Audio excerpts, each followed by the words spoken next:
किसी आयताकार खेत की केवल लंबाई में 50% वृद्धि करने पर इसके क्षेत्रफल में कितने परसेंट वृद्धि होगी लंबाई में। ठीक है, तो हमने कहा एक बात है, लंबाई हमने 10 मान ली, इसकी जो चौड़ाई है वृत्त उसको भी हमने 10 मान ली, तो क्षेत्रफल कितना हो गया, तो आपने कहा क्षेत्रफल हो गया 100। अब कह रहा है केवल लंबाई में ही इसके वृद्धि की गई कितने 50% की। कह रहे लंबाई में जब 50% की हम वृद्धि कर देंगे, यहाँ पे प्लस 50% कर देंगे, तो 10 वाली लंबाई कितनी हो जाएगी, वो हो जाएगी आपकी 15। चौड़ाई 10 थी, 10 ही रहेगी, तो इसको 10 कर दो, करोगे कितना आएगा 150। यानी कि जो पहले क्षेत्रफल 100 था कितना हो गया 150 हो गया, यानी कि 50% की वृद्धि हो गई। क्षेत्रफल में क्या हो जाएगा, क्षेत्रफल में 50% की वृद्धि हो जाएगी। क्वेश्चन नंबर 16 देख लो जल्दी से यहीं पे। एक आयत की लंबाई में 25% वृद्धि कर दी गई, आयत की लंबाई में इसकी चौड़ाई में कितने परसेंट कमी की जाएगी क्षेत्रफल में कोई परिवर्तन ना हो। अब कह रहा है कि भैया यहाँ पे अब हमको क्षेत्रफल में कोई भी चेंजमेंट नहीं चाहिए। तो जब भी ऐसा क्वेश्चन आ जाए, जब भी क्वेश्चन ऐसा कि जो हमारा परिणाम था, परिणाम हमेशा हमारा नियत रहना चाहिए, पहले भी बाद भी।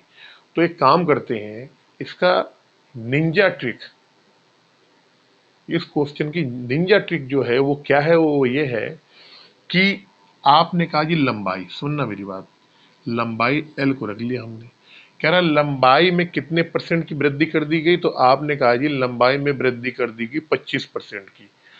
अगर समझना मेरी बात, दो तरीके से बताऊं क्वेश्चन, इसको एक काम करो, तुम इसको ऊपर समझो, क्वेश्चन थोड़ा सा अलग है।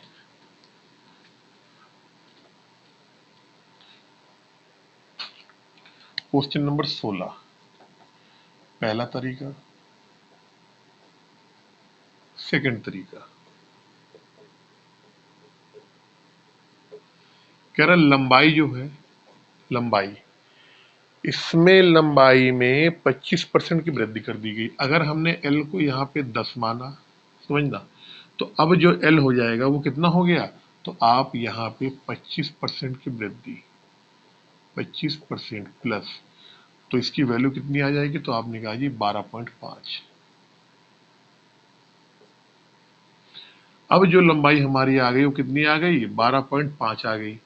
कह रहा लेकिन बाबूजी एक बात है, कह रहा जो इसका क्षेत्रफल है, क्षेत्रफल उतना ही होना चाहिए जितना पहले था।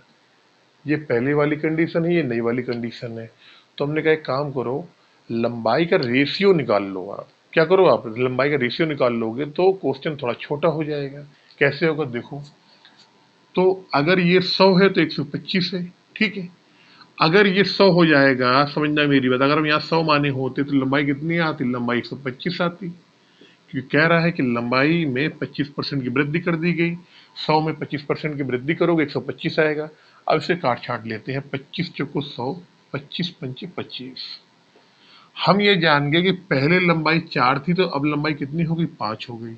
और मैंने आपको फिर अभी बताया कि जब भी कोई क्वेश्चन ऐसा आए कि जिसमें रिजल्ट हमको सेम रखना है, रिजल्ट हमको सेम रखना है, अगर एक चीज को हम बढ़ा रहे हैं तो दूसरी चीज को कितना कम करना पड़ेगा, इस चीज के लिए हम क्या करेंगे, इस चीज के लिए हम क्या क्या करेंगे, जो चीज हम बढ़ा रहे हैं ना, तो जिस रेशियो में बढ़ा रहे हैं दूसरी को उसी रेशियो में कम करना पड़ेगा। इसका मतलब क्या हो गया कि अगर हमारी लंबाई 4:5 है, तो यहाँ पे जो हमारी चौड़ाई आएगा उसका अनुपात 5:4 आएगा, या 5 या 4 आएगी।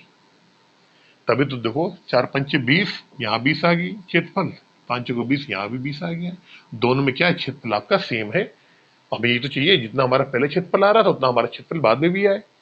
तो हमने अपने तरीके से ये जान लिया कि अगर इसकी लंबाई 4 से 5 करी है हमने, तो चौड़ाई जो है उसको 5 से 4 करना पड़ेगा, तभी दोनों ही कंडीशन में क्षेत्रफल क्या आएगा, हमारा बराबर आएगा। ठीक है, तो हमसे क्या पूछा गया है क्वेश्चन में कि जो चौड़ाई है वो कितने परसेंट कम करनी पड़ेगी, कितने परसेंट, तो आपने कहा जी 5 से 4 कम करनी पड़ेगी। ठीक है, तो परसेंटेज कैसे निकालेंगे, प्रतिशत कमी, किसमें, बी, बी यानी कि चौड़ाई की प्रतिशत कमी। तो आपने कहा जी 5 से 4 यानी कि 1 कम हो रही है, और कम किस में हो रही, 5 में हो रही है। तो 1/5 इंटू 100 यानी कि 20% उसकी जो चौड़ाई है वो कम करनी पड़ेगी। आपने कहा जी सर थोड़ा और शॉर्टकट तरीके में बता दो। तो जिनके बच्चों के पास दिमाग होगा, जिसने प्रतिशत बड़े अच्छे से पढ़ा होगा, तो मैंने कहा ठीक है काम करो, यहाँ पे लंबाई 5 से 4 हो रही, कितने परसेंट कम हो रही है यही हमें बताया गया है। तो हमने कहा एक काम करो, यहाँ गुणा कर लो 20 का। तो 20 से जब गुणा करोगे तो 20 25 100, जिससे तुलना करना है हमने उसको 100 बना लिया है। जब ये 100 आएगा तो ये कितना आ जाएगा, 20 चौको 80, या 80 हो जाएगा। लंबाई 100 से 80 हो गई मेरे बाबू, कितनी कम हो गई, तो आपने कहा जी 20% कम हो गई। यही क्या हो गया, आपका आंसर हो गया। ये निंजा ट्रिक कोई नहीं बताएगा तुमको, कोई भी नहीं बताएगा। दूसरी की बात, मैंने कहा इसका तरीका एक और अलग है। तो आपने कहा जी कौन तरीका अलग है, तो मैंने कहा जी 25% इसकी लंबाई कम हो रही। 25% की वैल्यू होती है 1/4। क्या होती है 25% की वैल्यू, 1/4। इसका मतलब क्या हो गया, सॉरी वृद्धि हो रही है, हाँ 25% की वृद्धि हो रही है। तो 25% की वैल्यू होती है 1/4। 1/4 का मतलब क्या हुआ कि पहले इसकी लंबाई 4 थी, तो 4 में एक वृद्धि हो गई। समझना मेरी बात, लंबाई की अगर हम बात करें, लंबाई पहले इसकी 4 थी, तो अब जो लंबाई आई है, अब L1 मान लो, तो 4 में एक की क्या है वृद्धि, यानी 5 हो गई। लंबाई पहले 4 थी, अब 5 हो गई है, तो इसकी वृत्त क्या आएगी, इसको L यहाँ लिखो, L लिखो यहाँ। पहले 4 थी, पहले और अब, पहले और अब। पहले लंबाई 4 थी, तो अब कितनी हो गई, 5 हो गई है। तो वृत्त कितनी रहेगी, अगर हमको रिजल्ट सेम रखना है, अगर हमको क्षेत्रफल सेम रखना है, तो हमें मालूम है कि लंबाई और गुणे चौड़ाई ही क्षेत्रफल होता है। तो हमको क्या करना पड़ेगा, 5 से 4 करना पड़ेगा। 5 से 4 करना पड़ेगा, इसका मतलब क्या करना पड़ेगा, एक या तो वैसे निकाल लो, एक की कमी आ रही, एक में कितने आ रही, 5 में आ रही है, तो यहाँ के अंदर उसका गुणा कर दो, 20% आ गया। नहीं तो वही निंजा ट्रिक, यहाँ पे 20 से गुणा कर लो, हमने इसको 100 बना लिया, ये 80 हो जाएगा। 100 से 80 हो गई, 20% कमी आ गई। ऐसे भी कर सकते हो आप। तो इसको